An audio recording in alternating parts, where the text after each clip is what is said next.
എല്ലാവരും തുടക്കം തന്നെ പൊതുയോഗത്തിൽ സൈലൻ്റ് ആണെങ്കിൽ വിചാരിച്ചോളണം ഒരു ഭൂകമ്പം വരാൻ പോണുണ്ട് എന്നുള്ളത്. ഞാൻ പരിശുദ്ധാത്മാവോട് പ്രാർത്ഥിച്ചു, പരിശുദ്ധാത്മാവേ, ഇപ്പോൾ പരിശുദ്ധാത്മാവ് പറഞ്ഞു, രൂപരഹിതമായ ജലത്തിന് മേൽ പരിശുദ്ധാത്മാവിൻ്റെ ചൈതന്യം ചലിച്ചുകൊണ്ടിരിക്കുന്നു. ഞാൻ ഈ വചനഭാഗം അവിടെ എടുത്തിട്ട് പറഞ്ഞു ഇപ്പോൾ നമ്മളെല്ലാം വളരെ ശാന്തതയോടുകൂടെ നിൽക്കുകയാണ്. ഇതിൻ്റെ മുകളിലാണ് പരിശുദ്ധാത്മാവ് പ്രവർത്തിക്കേണ്ടത്. അതുകൊണ്ട് പരിശുദ്ധാത്മാവിന് നമുക്ക് വിട്ടുകൊടുക്കാം എന്ന് പറഞ്ഞ് പ്രാർത്ഥിച്ചിട്ട് ഞാൻ പറഞ്ഞു, കഴിഞ്ഞ വർഷം ഉണ്ടായ എല്ലാ പ്രശ്നങ്ങൾക്കും കാരണം ഞാനാണ്. അപ്പോൾ അവർ പറഞ്ഞു, അച്ഛൻ എങ്ങനെയാണ്? അച്ഛൻ ഇന്നലെ വന്നല്ലേ ആളല്ലേ, ഓട്ടനെ അവിടെ നിന്ന് എഴുന്നേറ്റു എന്നുള്ളതാണ്. അച്ഛൻ ഇന്നലെ വന്ന ആളെങ്ങനെയാണ് ഇന്ന് അച്ഛൻ വന്നിട്ട് കഴിഞ്ഞ പ്രശ്നങ്ങളൊക്കെ കാരണം? ഞാൻ പറഞ്ഞു, കഴിഞ്ഞ വർഷം ഞാൻ ഉണ്ടായിച്ചെങ്കിൽ ആ പ്രശ്നം ഉണ്ടാവുമായിരുന്നോ? അപ്പം അത് വരാതെ ആരുടെ കുഴപ്പമാണ്? അതെൻ്റെ കുഴപ്പമല്ലേ? അപ്പം അതുകൊണ്ട് കഴിഞ്ഞ എല്ലാ പ്രശ്നങ്ങൾക്കും കാരണം പള്ളി ഞാൻ ഏറ്റെടുത്തിരിക്കുന്നു. അതുകൊണ്ട് നമുക്കിനി നല്ല തുടങ്ങാം. അപ്പോൾ കണക്കും പുസ്തകവും ഒക്കെ ആയിട്ട് വന്ന ഒരാൾ എഴുന്നേറ്റ് നിന്നിട്ട് പറയുന്നത് പ്രകാരമാണ്, ഏതായാലും അച്ഛൻ ഏറ്റെടുത്തുകൊണ്ട് ഞങ്ങൾക്കിപ്പോൾ ഒന്നും പറയാൻ പറ്റാത്ത അവസ്ഥയായിപ്പോയി, അതുകൊണ്ട് ഇനി നമുക്ക് പുതിയതായിട്ട് തുടങ്ങിക്കളയാം. Praise the Lord, hallelujah. ഇതാണ് ദൈവാത്മാവിൻ്റെ പ്രവർത്തനങ്ങൾ വെച്ച്. ഇതാണ് നമ്മൾ വിചാരിക്കും നമ്മളെന്തോ കുറേ കാര്യം കാണാപ്പാടം പഠിച്ചു വെച്ചിട്ട് അത് പോയി ചെയ്യുന്ന കാര്യങ്ങളാണ് ദൈവാത്മാവിൻ്റെ പ്രവർത്തനങ്ങൾ എന്നൊക്കെ നമ്മൾ തെറ്റിദ്ധരിക്കരുത്. ദൈവാത്മാവ് ഓരോ കാലഘട്ടങ്ങളിലും ഓരോ സമയങ്ങളിലും ഓരോ യാമങ്ങളിലും ദൈവാത്മാവ് തൻ്റെ ഇടപെടൽ എപ്പോഴും മനുഷ്യമക്കളിൽ നൽകുക. അവർ ദൈവത്തിൻ്റെ മക്കളാണെന്ന് അവബോധത്തിൽ ജീവിക്കാൻ അവരെ സഹായിച്ചുകൊണ്ടിരിക്കുന്നു എന്നുള്ളതാണ്. Price the Lord, hallelujah. അങ്ങനെ ഒരു വ്യക്തിപരമായ ഒരു ബന്ധം സ്ഥാപിച്ചെടുത്തുകൊണ്ട് പോവുക എന്നതാണ് നമ്മുടെ എല്ലാവരുടെയും ഈ ജീവിതത്തിൻ്റെ ഉദ്ദേശം എന്നുള്ളത്. Price the Lord, hallelujah. അപ്പോൾ സമാധാനം സ്ഥാപിക്കാൻ നമുക്ക് സാധിക്കുന്നു, വിശ്വസ്തത പാലിക്കാൻ നമുക്ക് സാധിക്കുന്നു, സ്നേഹിക്കാൻ നമുക്ക് സാധിക്കുന്നു. ചില സമയങ്ങളിലെങ്കിലും ഇന്ന് കുർബാന തുടങ്ങിയപ്പോൾ പെട്ടെന്ന് മനസ്സിൽ വന്നൊരു കാര്യമാണ്, യേശു ക്രിസ്തു എന്ത് ചെയ്യുന്നു? അവനെ പിടിച്ച് രാജാവാക്കാൻ പോയപ്പോൾ അവൻ ഊർന്നു പോന്നു എന്നാണ് പറയുന്നത്. അവനെ പിടിച്ച് തള്ളിയിട്ടു എല്ലാം നോക്കുമ്പോൾ അവൻ താഴെ ആരും അറിയാതെ ഇടയിൽ കൂടി കടന്നുപോയി കളഞ്ഞു എന്നുള്ളത്. ഇത് ദൈവാത്മാവിൻ്റെ ചില സമയങ്ങളിൽ ഇടപെടലാണെന്ന് മനസ്സിലാക്കാൻ പറ്റണം. നമ്മൾ വിചാരിക്കുന്നതെന്ന് നമ്മൾ വിചാരിക്കുന്ന കാര്യം സത്യമാണ്, അത് നമുക്ക് നേടിയെടുക്കുക തന്നെ വേണം എന്ന് നമ്മൾ ചിന്തിക്കും. അങ്ങനെ ചിന്തിക്കുമ്പോഴും മനസ്സിലാക്കണം, ഞാൻ അങ്ങനെ ചോദിക്കുന്നത് കൊണ്ട് ഒരു ഇടവകയ്ക്കോ ഒരു സമൂഹത്തിനോ ഒരു നഷ്ടത്തിനോ നാശത്തിനോ പരസ്പരമുള്ള സ്പർദ്ധയ്ക്കോ പരസ്പരമുള്ള എന്താ പറയുക മർദ്ദനങ്ങൾക്കോ ഒക്കെ കാരണമാകുന്നുവെങ്കിൽ അത് ദൈവാത്മാവ് അങ്ങനെ പ്രവർത്തിക്കുമോ? ദൈവാത്മാവ് പ്രവർത്തിക്കില്ല. അപ്പോൾ ഈ സത്യാവസ്ഥ അറിഞ്ഞിട്ടേ കാര്യമുള്ളൂ എന്നും പറഞ്ഞിട്ട് അതിൻ്റെ ഒന്നും ആവശ്യമുണ്ടെന്ന് നമുക്ക് തോന്നണില്ല എന്നുള്ളതാണ്. എനിക്ക് ഇത് ഞാനൊരു പള്ളിയിരുന്ന സമയത്ത് ഒരു വലിയൊരു ദേവാലയത്തിന് വേണ്ടി ഒരു പറമ്പ് വാങ്ങിച്ചു. അങ്ങനെ ഈ ഒരു പറമ്പ് വാങ്ങിച്ചതിന് ശേഷം ഞാൻ എന്ത് ചെയ്തു, അവിടെ നിന്ന് പിതാവ് തന്ന പൈസ അങ്ങോട്ട് തിരിച്ചു കൊടുത്ത് പറമ്പ് വാങ്ങിച്ച. പക്ഷേ ഒരു 2-3 വീട്ടുകാരെന്ത് ചെയ്തു, തെറ്റിദ്ധരിച്ചു. ഇത് അച്ഛൻ്റെ പറമ്പ്, അച്ഛൻ കാശ് കൊടുത്ത് എൻ്റെ പേരിൽ ഞാൻ വാങ്ങിയതാണെന്ന് തെറ്റിദ്ധരിച്ചു. ആ തെറ്റിദ്ധാരണ പെട്ടെന്ന് നമുക്കറിയാം, കാട്ടുതീ പോലെയാണ് തെറ്റിദ്ധാരണകൾ പറയും. നല്ല കാര്യങ്ങളൊന്നും അങ്ങനെ പറയാൻ പാടില്ല, പക്ഷേ തെറ്റിദ്ധാരണ ഇങ്ങനെ കാട്ടുതീ പോലെ പടർന്നു. ഇപ്പം ഞാൻ എന്ത് ചെയ്യുന്നു, ഇത് ഞാൻ അറിഞ്ഞപ്പോൾ ഞാൻ ഇയാളുടെ വീട്ടിൽ ചെന്നിട്ട് ഇയാളോട് പറഞ്ഞു, സഹോദര, സംഭവം ഇതാണ് സംഭവിച്ചിരിക്കുന്നത്. അല്ലാതെ ഞാനല്ല, മറിച്ച് ഇത് സംഭവിച്ചിരിക്കുന്നത് ദേവാലയം പണിയാൻ വേണ്ടി വാങ്ങിച്ചിരിക്കുന്നതാണ്. താങ്കൾ തെറ്റിദ്ധരിച്ചിരിക്കുകയാണ്, എൻ്റെ പേരിൽ വാങ്ങിച്ചിരിക്കുന്നുവെന്നും ഞാനാണ് പള്ളിയിൽ നിന്ന് പൈസ എടുത്ത് വാങ്ങിച്ചിരിക്കുന്നത് തെറ്റിദ്ധരിച്ചിരിക്കുക എന്ന് പറഞ്ഞ് ഞാൻ എന്ത് ചെയ്തു, ഞാൻ ആ ആളുമായി സന്ധി സംഭാഷണം നടത്തി എൻ്റെ കാര്യം തീർത്തിട്ട് ഞാനന്ന് പിറ്റേ ദിവസം വൈകുന്നേരം ഞാൻ പള്ളിയിൽ നിന്ന് പോരുകയും ചെയ്തു. വേറെ കാര്യം എന്ത് ചെയ്യും, നമ്മളവിടെ അത് ക്ലിയർ ചെയ്യാനോ അതാണ് സത്യമെന്ന് തെളിയിക്കാനോ അതാണ് ഏറ്റവും വലിയ കാര്യം. അതവിടെ എന്ത് സംഭവിക്കും, അതൊരു വികേന്ദ്രീകരണത്തിന് കാരണമാകും. പക്ഷേ കർത്താവ് എന്ന് പറയുന്ന ആൾ വലുതായതുകൊണ്ട് അത് സത്യം തെളിയിച്ചിട്ട് അത് കാരണം എന്ത് ചെയ്യുന്നു, ആത്മാവിൽ നിറയുന്ന വ്യക്തികൾ എപ്പോഴും ദൈവവുമായുള്ളൊരു ബന്ധം എപ്പോഴും കാത്തു സൂക്ഷിച്ചുകൊണ്ടേയിരിക്കും. വിശുദ്ധ അന്തോനീസ് പറയുന്നത് പ്രകാരമാണ്, നമ്മൾ ആഗ്രഹിക്കുന്ന കാര്യം തന്നെ നടക്കണമെന്ന് വാശി പിടിക്കുന്നതല്ലേ യഥാർത്ഥത്തിൽ ദൈവത്തിനെതിരായുള്ള നമ്മുടെ നടപടി. നമ്മൾ ആഗ്രഹിക്കുന്ന കാര്യം തന്നെ സംഭവിക്കണം എന്നുള്ളതല്ലേ ദൈവത്തിനെതിരായ നമ്മുടെ നടപടി. അതുകൊണ്ട് കൂടെയുള്ള തുണ സഹോദരൻ പറയുന്നത് ഇപ്രകാരമാണ്: എൻ്റെ സഹോദര, ദൈവം എന്താണ് ആഗ്രഹിക്കുന്നത് നമുക്ക് കാണാം. നമ്മളെ കേൾക്കാൻ ആളില്ലെന്നല്ലേ ഉള്ളൂ. പക്ഷേ ഈ നമ്മളെ കേൾക്കാൻ ആളുണ്ടാക്കാൻ വേണ്ടി നമ്മൾ ശ്രമിക്കേണ്ട കാര്യമുണ്ടോ? ഇല്ല. ദൈവത്തിന് അതിന് ആഗ്രഹം ഉണ്ടെങ്കിൽ ദൈവം അത് ചെയ്യും. ദൈവം നമ്മെ അയച്ചിരിക്കുന്നത് വചനം പറയാൻ വേണ്ടിയിട്ടാണ്. പക്ഷെ നമ്മൾ ആളെ ഉണ്ടാക്കാൻ വേണ്ടിയിട്ടല്ല ഇത് ചെയ്യേണ്ടത്. അവൻ പോയി കടൽപ്പുറത്ത് പോയി പാട്ട് പാടിയപ്പോൾ മത്സ്യം വന്നു കയറി കഴിഞ്ഞപ്പോൾ തുണ സഹോദരൻ കണ്ട് വാവൊളിച്ച് നിൽക്കുന്നു. അവനെ കണ്ട് മറ്റൊരു വാവൊളിച്ച് നിൽക്കുന്നു. അങ്ങനെ നാട്ടുകാർ മുഴുവനും കടൽക്കരയിൽ നിന്ന് വചനം ശ്രമിച്ചു. അപ്പോൾ അന്തോന്യൂസിൻ്റെ ആൾ കൂട്ടുകാരോട് ചോദിക്കുന്നുണ്ട്, ഇപ്പം എങ്ങനെയുണ്ട്? നമ്മളാളെ കൂട്ടുന്നതായിരുന്നോ നല്ലത്, അതോ നമ്മൾ വചനം പറയുന്നതായിരുന്നോ നല്ലത്? Price the Lord, hallelujah. ഇതാണ് ദൈവത്തിൻ്റെ ആത്മാവ് ഉള്ള മനുഷ്യരെപ്പോഴും അവിടെ സ്പർദ്ധകളോ മറ്റു കാര്യങ്ങളോ ഉണ്ടാക്കാൻ വേണ്ടിയിട്ടല്ല പരിശ്രമിക്കുന്നത്. നമ്മൾ സാധാരണ ചെയ്യും, ചില ചാച്ചിമാർ ചില ഏട്ടന്മാരൊക്കെ എന്ത് ചെയ്യും, മരുമോൾ ഇങ്ങനെ പറഞ്ഞത് കേട്ടായിരുന്നു കേട്ടോ, പരിപാടി കഴിഞ്ഞു. ആ മരുമോളുടെ കട്ടയും വണ്ടിയും മടക്കി എന്ന് പറഞ്ഞതുപോലെയാണ് പിന്നെ. കാരണം പിന്നെ വെറുതെ വെച്ചേക്കോ അവര്. നമ്മൾ പലപ്പോഴും ഇങ്ങനെയാണെന്നുള്ളതാണ്. സത്യമാണ് പറയുന്നത്, പക്ഷെ ആ സത്യം അവിടെ ദോഷകരമാവുന്നുവെങ്കിൽ നമ്മൾ എന്ത് ചെയ്യണം? നമ്മൾ പതിയെ എന്ത് ചെയ്യണം? അവിടെ നിന്ന് പതിയെ. ഇതാണ് വിവേകം എന്നുള്ളത്. ദൈവത്തോട് വിശ്വസ്തത പാലിക്കുന്നവർക്ക് എപ്പോഴും ഇതുപോലെയുള്ള ചില തീരുമാനങ്ങളൊക്കെ ജീവിതത്തിലെടുക്കാൻ സാധിക്കണം എന്നുള്ളതാണ്. പ്രൈസ് ദി ലോർഡ്, ഹല്ലേലൂയ, യേശുവേ നന്ദി. അപ്പോൾ നമ്മൾ പറഞ്ഞു വരുന്നത് പ്രകാരമാണ്, ദൈവത്തിൻ്റെ മക്കൾക്കൊരു പാരമ്പര്യമുണ്ട്. ആ പാരമ്പര്യമാണ് എൻ്റെ അവിടെ പറയുന്നത്. ഗലാത്യർക്ക് എഴുതിയ ലേഖനം 5-ാമത്തെ അധ്യായം 22-23 വാക്യങ്ങളിൽ നമ്മുടെ പാരമ്പര്യം സ്നേഹിക്കുക എന്നതാവണം. നമ്മുടെ പാരമ്പര്യം ക്ഷമിക്കുക എന്നതാവണം. നമ്മുടെ പാരമ്പര്യം ആനന്ദിക്കുക എന്നതാവണം. നമ്മുടെ പാരമ്പര്യം വിശ്വസ്തത എന്നതാവണം. ഇങ്ങനെയുള്ള ഈ ഗുണങ്ങളെല്ലാം, ദയയും കാരുണ്യവും ഒക്കെ ആവണം നമ്മുടെ പാരമ്പര്യം. ഇതിൽ കവിഞ്ഞൊരു പാരമ്പര്യം ക്രൈസ്തവനില്ല. അത് ആത്മാവുള്ളവൻ അപ്രകാരം ചെയ്യാനേ സാധിക്കുകയുള്ളൂ. Praise the Lord, hallelujah. Mister Joseph കൊത്തലംകോയെ കുറിച്ച് പറയുന്നത്, ചെറുപ്പം മുതലേ അദ്ദേഹത്തിൻ്റെ ഒരു കയ്യിലൊരു ഒരു മുഴക്കോൽ ഉണ്ടായിരുന്നു എന്ന് പറയും. ആ മുഴക്കോലെടുത്ത് വീടിൻ്റെ അകം ഇങ്ങനെ അളന്നുകൊണ്ടേയിരിക്കും. അപ്പോൾ ഒരു പുതിയ കളിയാണെന്നാണ് അമ്മ വിചാരിച്ചത്. ഇതെന്തൊരു കളി? അപ്പോൾ അവൻ കട്ടിലളക്കും, മുറിയളക്കും, പിന്നെയും പോയി കട്ടിലളക്കും, മുറിയളക്കും.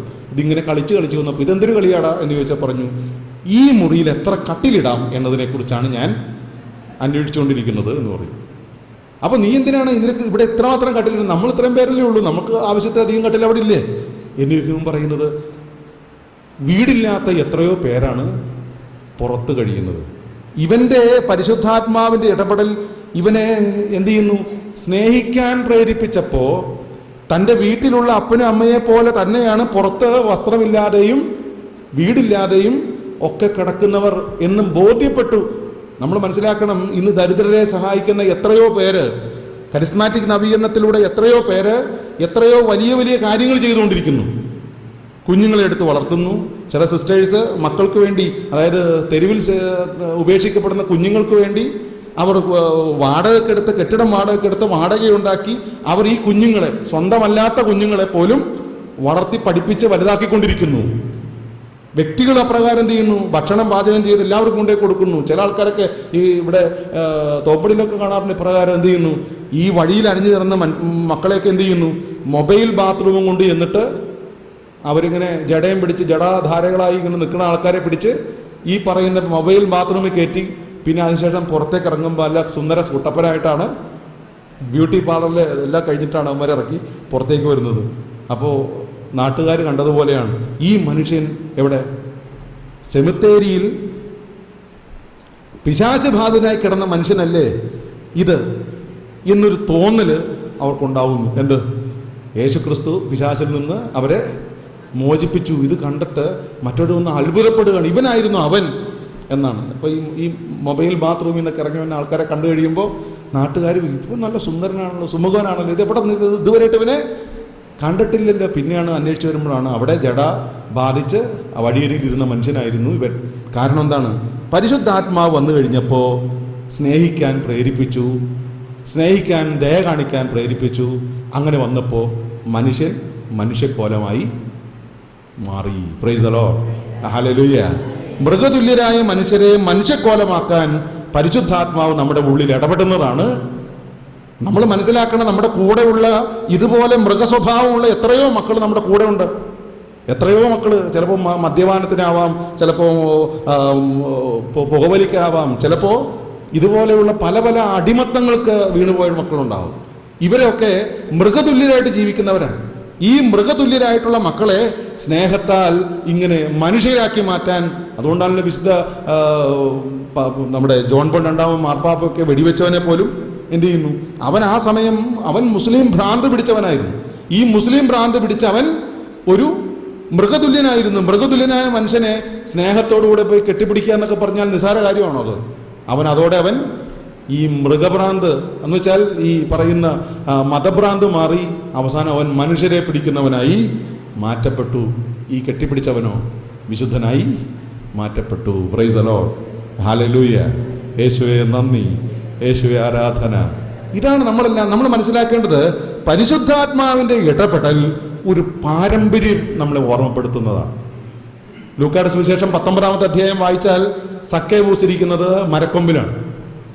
അവൻ്റെ ഉദ്ദേശം എന്ന് പറയുന്നത് ക്രിസ്തുവിനെ ഒന്ന് കാണുക എന്ന് മാത്രം. എന്ന് വെച്ചാൽ ഏകദേശം ഒരു പരുവത്തിലായിരിക്കുന്ന സാഹചര്യം നമ്മുടെയൊക്കെ സാഹചര്യമാണ്. എന്ത് ചെയ്യുന്നു? നമുക്കൊരു മനഃശാന്തി, ഒന്ന് ധ്യാനിക്കുക, അവിടെ വെച്ച് അവസാനിക്കണം. അല്ലാണ്ട് വേറെ കർത്താവിന് വേണ്ടി ജീവിക്കണമെന്നൊക്കെ നമ്മൾ പറയുമെന്ന് മാത്രമേ ഉള്ളൂ. ഇവിടെ ഇരിക്കുന്ന എത്ര പേരങ്ങനെ ഇനി ചെയ്യാൻ പോണു. ഇതൊരു വെല്ലുവിളിയായിട്ട് എടുത്തു നോക്കുക. അല്ലെങ്കിൽ ഇതൊരു വെല്ലുവിളിയായിട്ട് എടുത്തു നോക്കുക. ഈ എത്ര പേര് കർത്താവിന് വേണ്ടി ജീവിക്കും എന്നുള്ളത് ഒരാഴ്ച കഴിഞ്ഞിട്ട് നിങ്ങൾ പറഞ്ഞാൽ മതി. ഇപ്പം ഒന്നും പറയേണ്ട കാര്യം. ഇതൊക്കെ ഒരു എന്താ പറയുക, നമ്മളൊരു ടൈപ്പാണെന്നേ. ആ ടൈപ്പ് തന്നെ ആയിരിക്കും ഇനിയും. അങ്ങനെ ആവാനാണെങ്കിൽ ഈ പറയണ മരക്കൊമ്പിലിരിക്കുന്ന ഈ സക്കേവൂസാണ്. പക്ഷേ ഇവൻ കർത്താവിനെ കാണാൻ വേണ്ടി വന്നപ്പോൾ സംഭവിച്ചത് എന്താണെന്നറിയാവോ? സംഭവിക്കുന്നത് കർത്താവ് ഇവനെ കണ്ടു.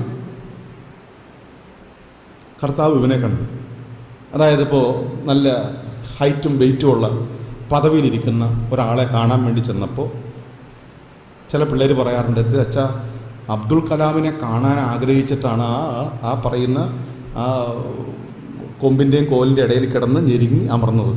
അവസാനം അബ്ദുൽ കലാം അവിടെ വന്നിട്ട് എനിക്കൊരു പൂ തന്നു എന്നാണ് പറയുന്നത്.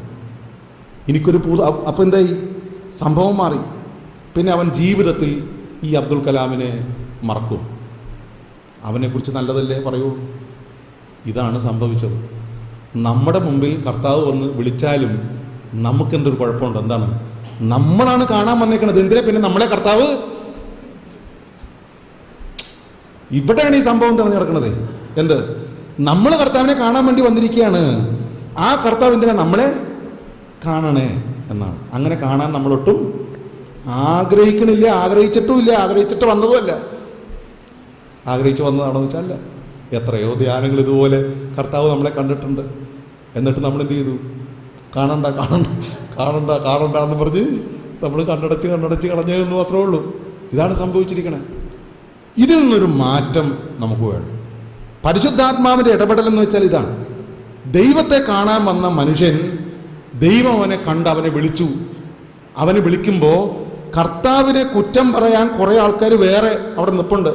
അവർ പറയുന്നത് എന്താണ്? അവർ പറയുന്നത് ഇവൻ പാപിയുടെ വീട്ടിൽ അതിഥിയായി താമസിക്കുന്നല്ലോ. ആരാ പാപി? സക്കേവൂസ്. താഴെ നിൽക്കുന്നവൻ ആരാ? ദൈവം പരിശുദ്ധൻ. അവൻ പരിശുദ്ധനാണെന്നും അവൻ പാപിയാണെന്നും ആര് വിധിച്ചു? കണ്ടു നിൽക്കുന്ന ജനം വിധിച്ചു കഴിഞ്ഞു. ഈ വിധി ഇവിടെ നടക്കുകയാണ്. ഇവൻ പാപിയുടെ വീട്ടിൽ അതിഥിയായി താമസിക്കുന്നല്ലോ എന്ന് ജനം പറയുമ്പോൾ ഇവന്റെ ഉള്ളിൽ ഒരു തീ കോരിയിടുകയാണ് ചെയ്യുന്നത്. എന്തെന്നും പറഞ്ഞ്, ഞാനൊരു പാപി എന്നതിനേക്കാൾ ഉപരി ഇവൻ പരിശുദ്ധനായവൻ. ആര് കാണാൻ? ഈ മനുഷ്യൻ സക്കേവൂസ് കാണാൻ വന്നവൻ ആരാ? പരിശുദ്ധനാണ്. അതവനറിയാം. എന്നെ വീട്ടിൽ കൂട്ടാൻ പോകുന്നു എന്ന ഒറ്റ കാരണത്താൽ ഈ പരിശുദ്ധനായവന് ചീത്തപ്പേരുണ്ടാവുന്നു എന്നുള്ളതാണ് അവിടെ പ്രശ്നം. അതാര് മൂലമായി? അത് സക്കേവൂസ് അത് വ്യക്തിപരമാക്കി എന്നുള്ളതാണ്. ഇവിടെയാണ് കർത്താവിൻ്റെ നാമം വൃഥ പ്രയോഗിക്കുന്ന നമുക്കൊരു മാനസാന്തരം സംഭവിക്കേണ്ടത് അല്ലേ? കർത്താവിൻ്റെ നാമം വൃഥാ പ്രയോഗിക്കുന്നിടത്തൊന്നാണ് ക്രിസ്ത്യാനി എന്നല്ലേ നമ്മൾ അറിയപ്പെടുന്നത്? ക്രിസ്ത്യാനി എന്നാണ് നമ്മൾ അറിയപ്പെടുന്നത്. കർത്താവിൻ്റെ നാമം വെറുതെ വെറുതെ ചുമന്നുകൊണ്ടിരിക്കുകയല്ലേ നമ്മൾ? എന്തെങ്കിലും നമുക്ക് അതിനെക്കുറിച്ച് എന്തെങ്കിലും ഒരു അവബോധമോ എന്തെങ്കിലും ഒരു ഉത്തരവാദിത്വമോ എന്തെങ്കിലും ഒരു സ്നേഹമോ ഉണ്ടെങ്കിൽ എന്നെക്കുറിച്ച് പറയപ്പെടുന്ന കാര്യങ്ങളെല്ലാം എൻ്റെ കർത്താവിൻ്റെ എതിരാണെന്ന് തിരിച്ചറിയാനുള്ളൊരു വരം നമുക്കുണ്ടെങ്കിൽ അന്ന് മാനസാന്തരം സംഭവിക്കും. ഇല്ലെങ്കിലോ ഒരു കാലത്തും ഇത് സംഭവിക്കാൻ പോകുന്നു എന്ന് മാത്രം വിചാരിച്ചേക്കരുത്. നമ്മൾ മനസ്സിലാക്കേണ്ട കാര്യമാണ്. കർത്താവിൻ്റെ നാമം പേറുന്നവനാണ് ക്രിസ്ത്യാനി എന്നുള്ളത്. ഈ ക്രിസ്ത്യാനിയുടെ അടുക്കലേക്ക് കർത്താവ് വരുമ്പോൾ ഇതുപോലെ മറ്റുള്ളവരും പറയുന്നുണ്ട്, ഇവനാണോ കരിസ്മാറ്റിക്കാരൻ? ഇവനാണോ പള്ളിയിൽ പോകുന്നവൻ? ഇവനാണോ ഈ കൊന്ത കയ്യെ ചുറ്റി നടക്കുന്നവൻ? ഇവനാണോ ഈ പറയുന്ന കൊന്ത കഴുത്തേലിട്ട് നടക്കുന്നവൻ? ഇവനാണോ ഈ പറയുന്ന കുരിശൊക്കെ കഴുത്തേലും മാലയിലും ഒക്കെ തൂക്കിയിട്ട് നടക്കുന്നവൻ? ഇവൻ്റെ സ്വഭാവത്തിൽ ഇത് കാണുന്നില്ല. അങ്ങനെയെങ്കിൽ ആർക്കായി ചിത്തപ്പേര്? കർത്താവിന് ചിത്തപ്പേരായെന്നുള്ളൂ. ഇത് മാറ്റിയെടുക്കാൻ ഒരു വെമ്പൽ കൊണ്ട മനുഷ്യനാണ് ആര്? ഈ പറയുന്ന സക്കേവൂസ്. കർത്താവിൻ്റെ ഈ ഇടപെടൽ വന്നപ്പോൾ മറ്റുള്ളവർ കർത്താവിനെ കുറ്റപ്പെടുത്തിയപ്പോൾ സക്കേവൂസ് ചൂർക്കൊന്നുമെന്ന് താഴേക്ക് ഇറങ്ങി വന്നിട്ട് പറയുന്നത് പ്രകാരമാണ്, ആരുണ്ടോ എൻ്റെ കർത്താവിനെതിരെ സംസാരിക്കാൻ? കാരണം അപ്പോൾ ആൾക്കാർ നെട്ടി നിന്നു. ഉടനെ അവൻ പറയുന്നത് എന്താണ്? ആരുടെയെങ്കിലും വക വഞ്ചിച്ചെടുത്തിട്ടുണ്ട്. കർത്താവിനോടല്ല പറയണേ, കർത്താവിനോടാണോ പറയണേ? ആരുടെയെങ്കിലും വക വഞ്ചിച്ചെടുത്തിട്ടുണ്ടെങ്കിൽ 4 ഇരട്ടിയായിട്ടേ തന്നിരിക്കുന്നു. നീ പറ, അവൻ പാവയുടെ വീട്ടിലാണോ വന്നെ? അവൻ പാവയുടെ വീട്ടിലാണോ വന്നെ? അല്ല. കാരണം പാവം അവനോടെ ഉപേക്ഷിച്ചു. ഇനി ആർക്കെങ്കിലും എന്തെങ്കിലും ഉണ്ടെങ്കിൽ ഞാനിതാ കൊടുക്കുന്നു.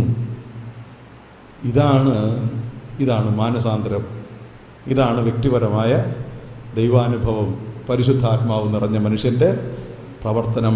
അവനോട് വിശ്വസ്തനായി അന്ന് മുതൽ എന്നാണ്. അപ്പോൾ കർത്താവ് പറയുന്നത് എന്താണ്? അപ്പോൾ കർത്താവ് പറയുന്നത്, ഇപ്പോൾ നിന്റെ ഭവനത്തിന് രക്ഷ കൈവന്നിരിക്കുന്നു. Praise the Lord, hallelujah. ഈ ഒരു പാരമ്പര്യം മറന്നു പോകുന്നതാണ് പലപ്പോഴും മനുഷ്യന് സംഭവിക്കുന്ന ഏറ്റവും വലിയൊരു തെറ്റ്, കുറവ്, പോരായ്മ, അവിശ്വസ്തമായ ബന്ധങ്ങൾ എന്നൊക്കെ പറയുന്നു. അതുകൊണ്ട് ദൈവാത്മാവിൽ നിറയപ്പെടുന്ന മനുഷ്യൻ്റെ ഫലങ്ങൾ എന്ന് പറയുന്നത് അവൻ്റെ കുടുംബ പാരമ്പര്യമാണ്. Price the Lord, hallelujah.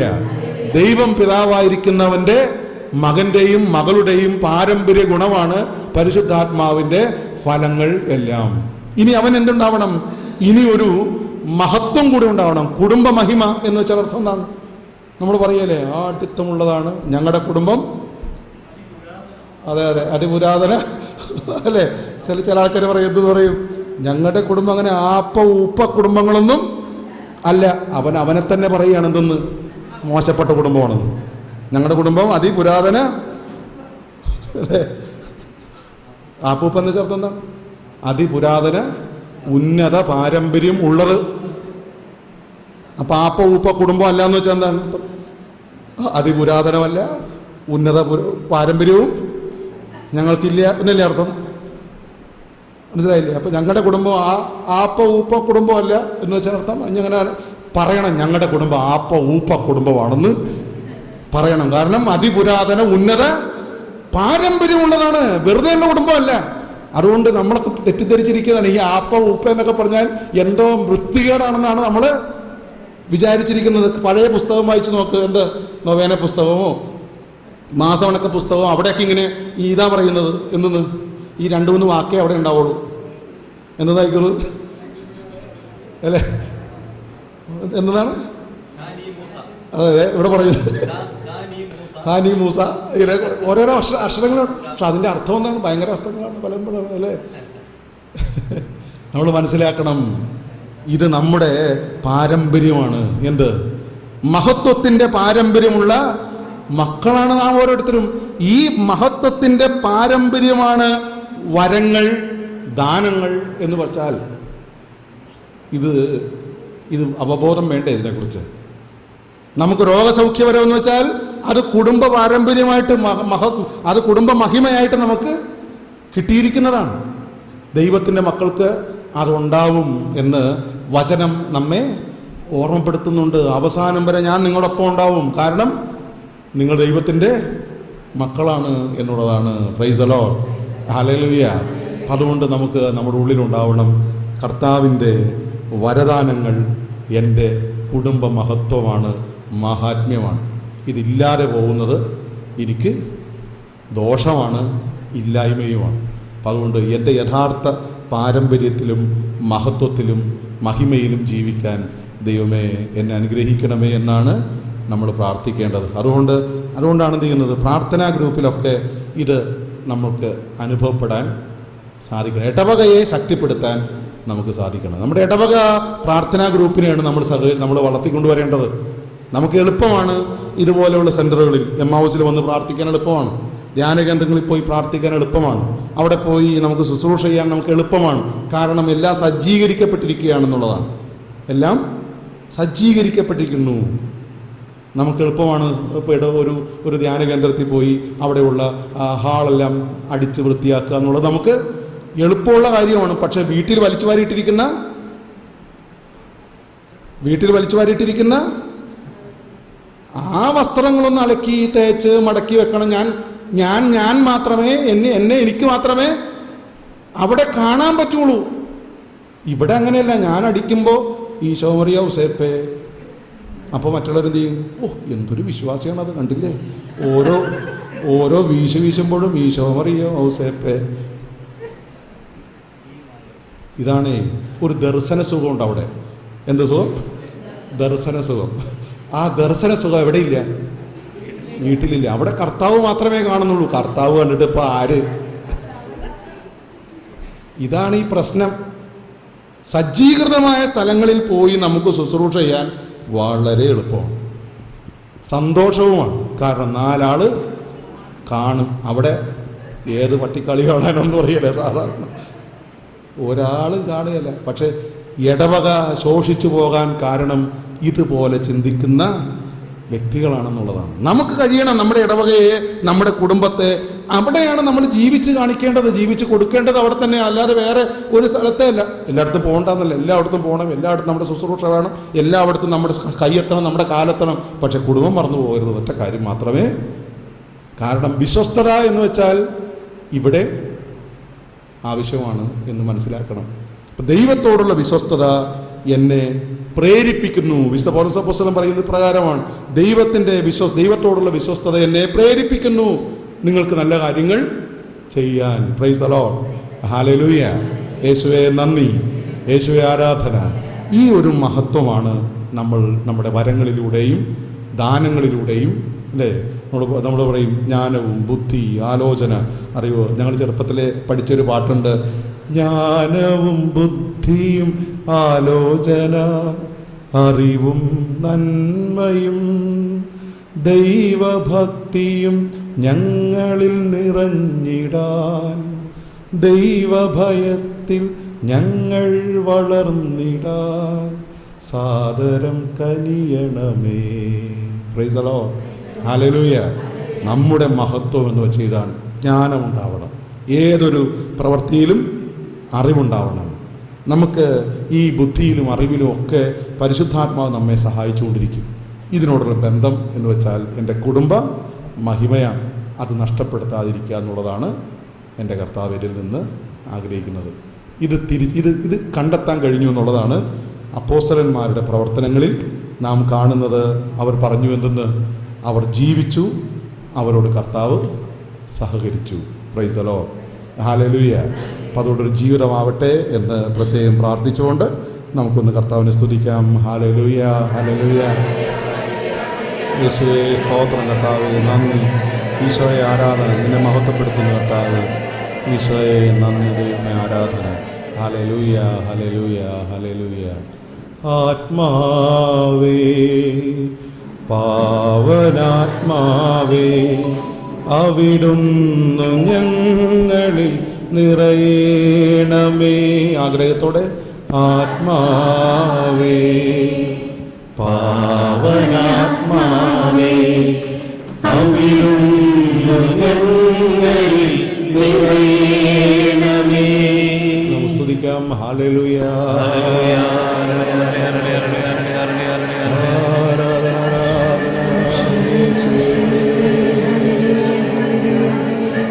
കർത്താവേ, ഞങ്ങൾ ഓരോരുത്തരും നിന്റെ കുടുംബ പാരമ്പര്യവും കുടുംബ മഹിമയും എന്നും കാത്തു സൂക്ഷിക്കേണ്ടവരാണ് എന്ന വലിയ അവബോധം ഞങ്ങൾക്ക് അതിനുള്ള വരം ഞങ്ങൾക്ക് നൽകണമേ. ദൈവം നിന്നെ കാണാൻ വന്ന ഞങ്ങളെ നീ കണ്ടു എന്ന വലിയൊരു മഹത്വം ഞങ്ങൾ തിരിച്ചറിയാൻ ഞങ്ങൾ അനുഗ്രഹിക്കണമേ.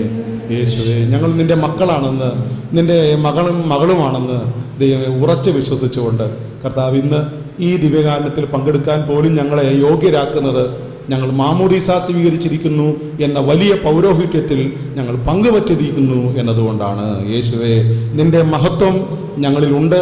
അതുകൊണ്ട് ഞങ്ങൾക്ക് ഇന്ന് ദിവ്യകാരുണ്യത്തിൽ പങ്കെടുക്കാൻ സാധിക്കുന്നു, ദിവ്യബലി അർപ്പിക്കാൻ സാധിക്കുന്നു. യോഗ്യതയോടുകൂടെ നിന്നെ സ്വീകരിക്കാൻ കർത്താവെ ഞങ്ങളെ അനുഗ്രഹിച്ചിരിക്കുന്നത് നീ ഞങ്ങൾക്ക് മാമോദീസ തന്ന് നിന്റെ മകനും മകളുമാക്കി മാറ്റിയിരിക്കുന്നു. നീ നൽകുന്ന അപ്പം സ്വീകരിക്കാൻ തക്കവിധം ഞങ്ങൾ അത്രമാത്രം ഞങ്ങളെ ഉയർത്തിയിരിക്കുന്നു എന്നുള്ളതാണ്.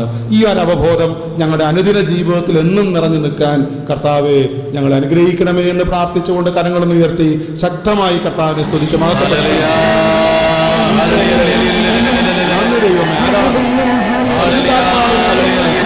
ഞങ്ങളുടെ മേൽ ഉജ്ജ്വലിപ്പിക്കണമേ.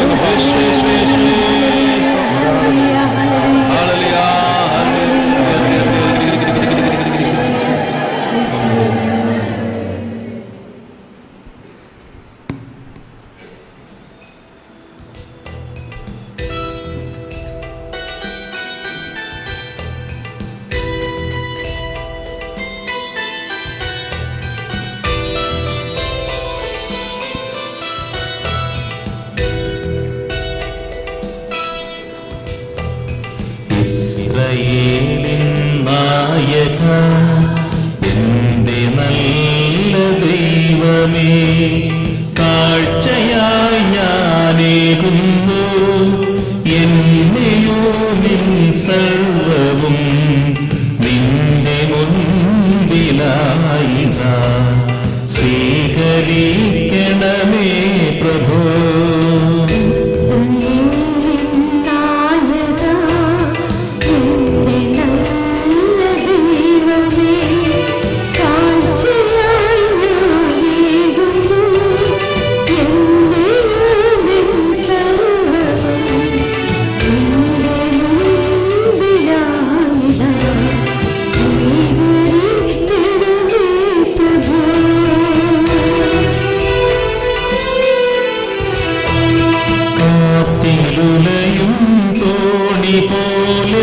ജീവിതം വലയും വേളയിൽ സാന്ത്വനം നൽകാൻ വരേണമേ.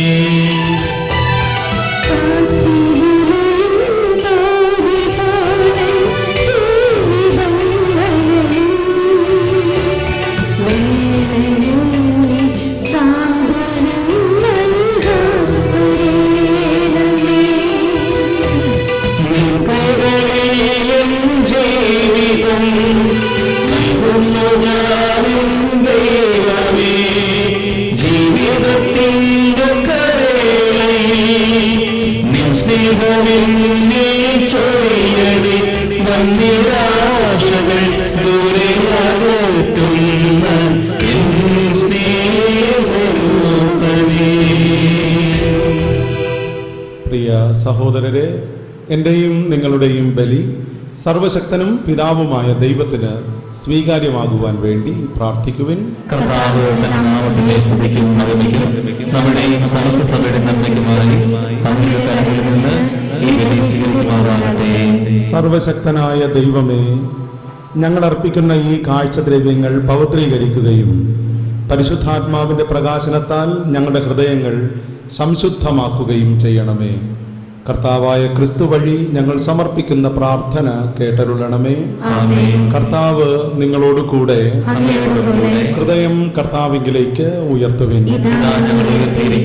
നമ്മുടെ കർത്താവായ ദൈവത്തിന് നന്ദി പ്രകാശിപ്പിക്കാം. സർവേശ്വര, പരിശുദ്ധനായ പിതാവേ, സർവശക്തനും നിത്യനുമായ ദൈവമേ, എങ്ങും എപ്പോഴും അങ്ങേക്കു ഞങ്ങൾ കൃതജ്ഞത അർപ്പിക്കുക ഉചിതവും ന്യായവും യോഗ്യവും രക്ഷാകരവുമാണല്ലോ. ക്രിസ്തു നഭോമണ്ഡലങ്ങളെല്ലാം കടന്ന് സ്വർഗാരോഹണം ചെയ്ത് അങ്ങയുടെ വലതു ഭാഗത്ത് എഴുന്നള്ളിയിരുന്ന് വാഗ്ദാനം ചെയ്യപ്പെട്ട പരിശുദ്ധാത്മാവിനെ അങ്ങയുടെ ദത്തപുത്രരിലേക്ക് അയച്ചുവല്ലോ. ആകയാൽ ഇന്നും എന്നും എല്ലാ മാലാഖമാരോടും ചേർന്ന് അങ്ങയെ ഉച്ചൈസ്തരം ഞങ്ങൾ പ്രകീർത്തിക്കുന്നു. പരിശുദ്ധൻ പരിശുദ്ധൻ പരിശുദ്ധൻ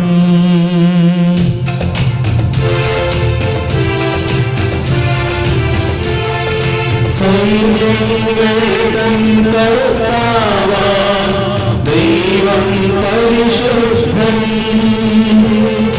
ദൈവം പരിശുദ്ധൻ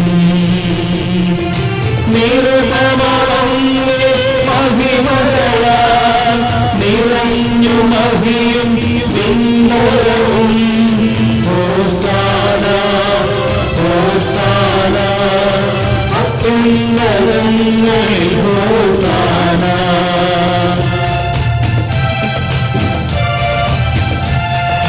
കർത്താവിൻ തിരുനാമത്തിൽ വരുവോനേറ്റം ധന്യനുമാം ഹോസാന ഹോസാന അത്യുന്നതങ്ങളിൽ ഹോസാന. പ്രിയമുള്ളവരെ, നാം പരിശുദ്ധാത്മാവിൽ നിറയാൻ ആഗ്രഹിച്ചുകൊണ്ട് അവിടെ നൽകിയ ദാനങ്ങളെ നമ്മൾ പൂർത്തീകരിക്കുന്നതിന്, നമ്മുടെ ജീവിതത്തിൽ പൂർത്തീകരിക്കുന്നതിന് വേണ്ടി ആഗ്രഹിച്ച് ദൈവത്തിൻ്റെ സന്നിധിയിൽ നമ്മൾ പ്രാർത്ഥിക്കുകയും അവിടുത്തെ ദിവ്യബലിയിൽ നാം പങ്കെടുക്കുകയും ചെയ്യുകയാണ്. കർത്താവിൻ്റെ ആഗ്രഹം നമ്മൾ ഓരോരുത്തരും വ്യക്തിപരമായി ദൈവത്തെ അറിഞ്ഞ് സ്നേഹിക്കണം എന്നുള്ളതാണ്. സ്നേഹിക്കാൻ ദൈവം നമ്മെ സഹായിക്കുകയും ചെയ്യുന്നു ആത്മാവിലൂടെ. വ്യക്തിപരമായി നമുക്കൊന്നും ചെയ്യാൻ സാധ്യമല്ല എന്നവിടെ നിന്ന് അറിയുന്നു. അതുകൊണ്ട് തന്നെ അവിടെ നിന്ന് സ്വർഗത്തിൽ നിന്ന് ഇറങ്ങി വന്ന് നമ്മോടൊപ്പം ജീവിച്ച് നമ്മുടെ കുറവുകളിലൂടെ കടന്നുപോയി കർത്താവ് നമുക്ക് പരിശുദ്ധാത്മാവിനെ നൽകിയിട്ട് സ്വർഗത്തിൽ നമുക്ക് വേണ്ടി മാധ്യസ്ഥം വഹിക്കുന്നു. നമ്മുടെ കൂടെ ആയിരിക്കാൻ ആത്മാവിനെ നൽകിയിരിക്കുകയും ചെയ്യുന്നു. ദൈവാത്മാവിനെ ഹൃദയപൂർവ്വം നമുക്ക് സ്വീകരിക്കാൻ ഒരുങ്ങിക്കൊണ്ട് ദൈവം എല്ലാ മേഖലകളിലും ദൈവാത്മാവിൻ്റെ നയിക്കപ്പെടൽ, ഇടപെടലുകൾ ലഭ്യമാകുവാൻ, കർത്താവിനെ സ്വീകരിക്കാൻ, കർത്താവിനെ തിരിച്ചറിയാനും ഒക്കെ ആത്മാവിൻ്റെ സഹായം ലഭിച്ച് പ്രാർത്ഥിച്ചുകൊണ്ട് ഉദാശവചനങ്ങൾ നമുക്ക് പങ്കുചേരാം. അവിടുത്തെ വലിയ സ്നേഹമാണ് നമ്മൾ അനുഭവിക്കാൻ പോകുന്നത്. കർത്താവിനെ കാണാൻ പോയവനെ കർത്താവ് കണ്ട് സ്വന്തമാക്കിയൊരനുഭവമാവണം നമുക്കും ഉണ്ടാവേണ്ടത്. സക്കേവൂസ് കർത്താവിനെ സ്വീകരിച്ചപ്പോൾ കുടുംബം മുഴുവനും അനുഗ്രഹിക്കപ്പെട്ടതുപോലെ, പിന്നീട് ദേശം മുഴുവൻ അനുഗ്രഹിക്കപ്പെട്ടതുപോലെ, ദൈവമേ, ഞങ്ങളുമായി ബന്ധപ്പെട്ടവരും ബന്ധപ്പെട്ടവരുമായി ബന്ധപ്പെട്ടിരിക്കുന്നവരും സഭ മുഴുവനും, സഭയിലൂടെ ലോകജനത മുഴുവനും അനുഗ്രഹിക്കപ്പെടുവാനും പരിശുദ്ധാത്മാവെ ഞങ്ങളിൽ നിറയണമേ എന്നാഗ്രഹിച്ച് പൂരാശവചനങ്ങളിൽ നമുക്ക് പ്രാർത്ഥിച്ച് അവിടുത്തെ ആരാധിക്കാം.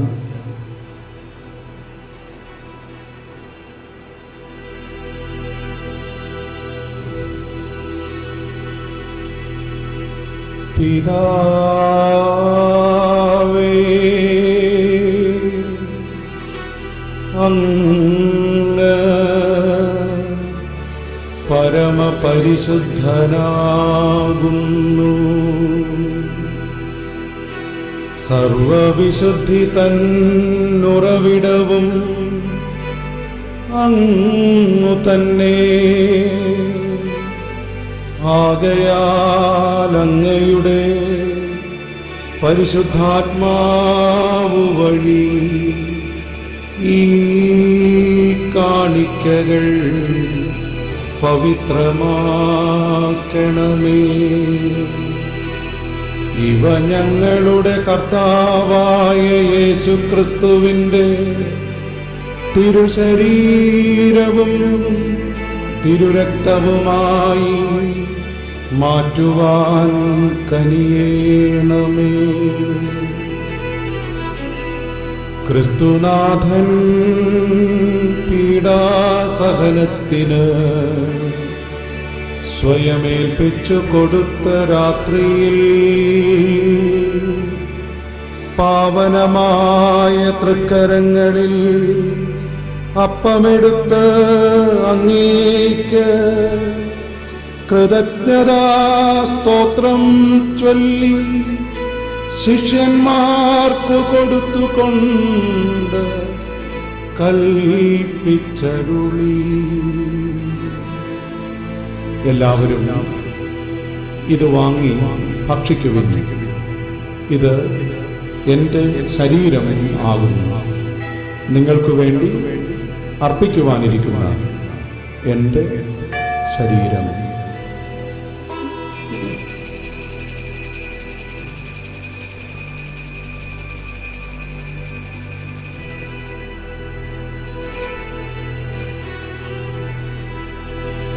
അപ്രകാരം തന്നെ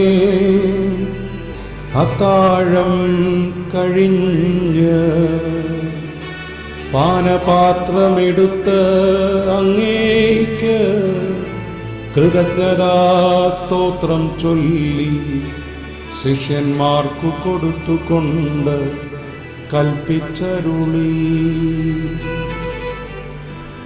എല്ലാവരും വാങ്ങി ഇതിൽ നിന്ന് കുടിക്കുവിൻ. ഇത് എൻ്റെ രക്തം ആകുന്നു, നവീനവും സനാതനവുമായ ഉടമ്പടിയുടെ രക്തം, നിങ്ങൾക്കും എല്ലാവർക്കും വേണ്ടി പാപമോചനത്തിനായി ചിന്തുവാനിരിക്കുന്ന എൻ്റെ രക്തം. ഇത് നിങ്ങൾ എൻ്റെ ഓർമ്മയ്ക്കായി ചെയ്യുവിൻ.